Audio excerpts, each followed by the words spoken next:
വണ്ടി ഒതുക്കിടാ.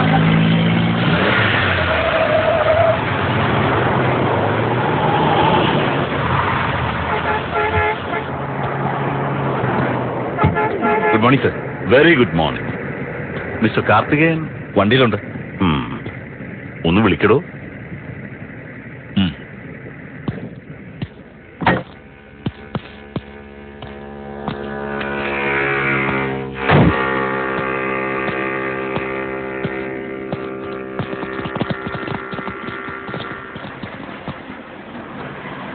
വലിയ തിരക്കില്ലെങ്കിൽ can you spare a little time? Sure sir. ഞങ്ങളിങ്ങനെ ഒരു ചായ കുടിക്കാൻ ഇറങ്ങിയതാ. പബ്ലിക് പ്ലേസിൽ സ്മോക്കിംഗ് പാടില്ല. ഞാനിത് കത്തിക്കാറില്ല. അതെന്താ? ഒരു സ്റ്റൈലാണ്. വലിയ നിർത്തിയതാ, പക്ഷെ അങ്ങ് ഉപേക്ഷിക്കാൻ മടി. അതുകൊണ്ട് ഇങ്ങനെ കൊണ്ടു നടക്കും. ഗുഡ്. ഈ ശേഖരനെങ്കിലിന്റെ മോളെങ്ങനെ? സാറ് കല്യാണം കഴിക്കാൻ പോകുന്ന കുട്ടിയെ കുറിച്ചാണോ? അതെ, ഞാൻ ഇപ്പോഴല്ലേ പരിചയപ്പെട്ടതും കല്യാണം ആലോചിച്ചതുമല്ല. തന്റെ പഴയ ഫ്രണ്ടല്ലേ? പഴയ ഫ്രണ്ടെന്നൊന്നും പറയാൻ പറ്റില്ല. അറിയാം, കണ്ടിട്ടുണ്ട്. അത് തന്നെയാണ് എന്റെ ചോദ്യം. താൻ എന്താ അവളെ തീർത്തും അങ്ങ് അവോയ്ഡ് ചെയ്ത് കളഞ്ഞത്? ടൈമില്ലായിരുന്നു സാർ. അവളെ നല്ല ഒരുപാട് പെൺപിള്ളേരെ അങ്ങനെ മിസ് ചെയ്തിട്ടുണ്ട്. കോളേജിൽ നിന്ന് ഇറങ്ങി പിന്നെ വൈകാതെ അങ്ങ് ബിസിയായി. എന്ത് ബിസി? സ്മഗ്ലിംഗ് ആയിരുന്നു. സ്പിരിറ്റ്, കുഴൽപ്പണം, ചന്ദനത്തൈലം, അങ്ങനെ ഓരോന്ന്. Underworld Prince. അണ്ടർവേൾഡ് അതൊരു പഴയ പ്രയോഗമല്ലേ? ഇന്ന് അതിന്റെ മീനിങ് ഇല്ല. അതാണ് വേൾഡ്. നമ്മുടെ പാവം ജനകോടികളല്ലേ അണ്ടർവേൾഡിൽ കഴിയുന്നത്. താൻ നല്ല സ്റ്റൈലായിട്ട് സംസാരിക്കുന്നു. ചുമ്മാതല്ല ആ കൊച്ചു തന്നെ കയറി പ്രേമിച്ചത്. അതേടോ, എന്റെ ബുദ്ധി എന്നോട് പറഞ്ഞു അവൾക്ക് വയസ്സറിയിച്ച കാലം തൊട്ടേ തന്നോട് ഭയങ്കര പ്രേമമായിരുന്നു. ആയിരിക്കും. ഞാൻ ഭയങ്കര ഗ്ലാമർ ആയിരുന്നു കുറച്ചു കാലം മുമ്പ്. ഇപ്പോഴും മോശമൊന്നുമില്ല. ഇല്ല, എന്തോ എന്നെ ഇഷ്ടമാണ് ആളുകൾക്ക്. താനെന്നല്ല നല്ല ഫോമിലായിരുന്നു.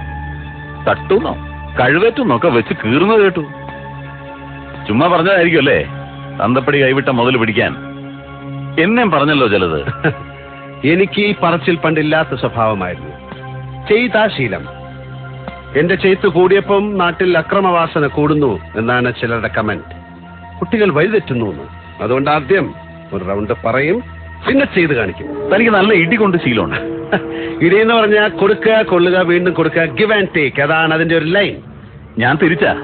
എനിക്ക് പൊട്ടുത്താ ശീലം. അത് ഈ ലോക്കപ്പ് റൂമിൽ കയറ്റി കുടിച്ചേർത്തുള്ള കുത്തിന്റെ കാര്യമല്ലേ? അല്ലടാ, എനിക്ക് ലോക്കപ്പ് വേണമെന്നില്ല. നടുറോട്ടിലിട്ടും തല്ലും ഞാൻ. 5 കൊല്ലം ബോക്സിംഗ് ചാമ്പ്യൻ ആയതിന്റെ കപ്പ് ഇരിപ്പുണ്ട് വീട്ടില്. കാണണോ നിനക്ക്? കപ്പോ? അല്ല, ഇടി. ബാസ്കിംഗ് ഞാൻ പഠിച്ചിട്ടില്ല. പിന്നെ ഗരാറ്റെ പഠിക്കാൻ ആഗ്രഹം ഉണ്ടായിരുന്നു, നടന്നില്ല. പിന്നെ ഗളരിപ്പൈറ്റ് അത് കുറെ കാലം പഠിക്കണം എന്ന് പറഞ്ഞ് നടന്നു, ടൈം കിട്ടിയില്ല. ആകെ അറിയാവുന്നത് നല്ല നാടൻ തല്ല. അതൊരു കോമ്പറ്റീഷൻ ഐറ്റം അല്ലാത്തതുകൊണ്ട് ഗപ്പൊന്നും കിട്ടിയില്ല.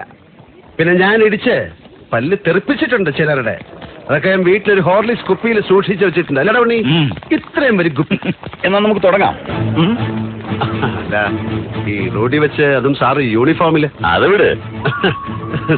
സാറിന് പറയാം, അതൊക്കെ വലിയ കേസാവും. കേസ് ചാർജ് ചെയ്യേണ്ടത് ഞാനല്ലേ? ഞാൻ ചെയ്യില്ലെങ്കിലോ? എന്നാലും അത് ശരിയാവില്ല. എന്താടാ പോലെയാടി മോനെ, നാക്കിന്റെ നീളം വെച്ച് വളവളാന്ന് ചെലക്കുമ്പോ നീ ഓർത്തില്ലല്ലേ ആമ്പിള്ളേരുടെ കൈക്ക് വന്ന് വീഴുന്നു.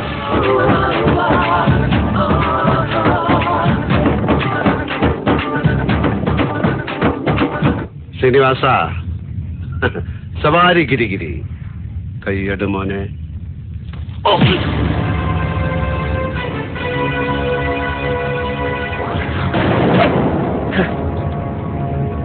നീ എന്നെ കൊണ്ട് ചെയ്യിക്കും.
കേറാൻ വേണ്ടിയില്ലേ?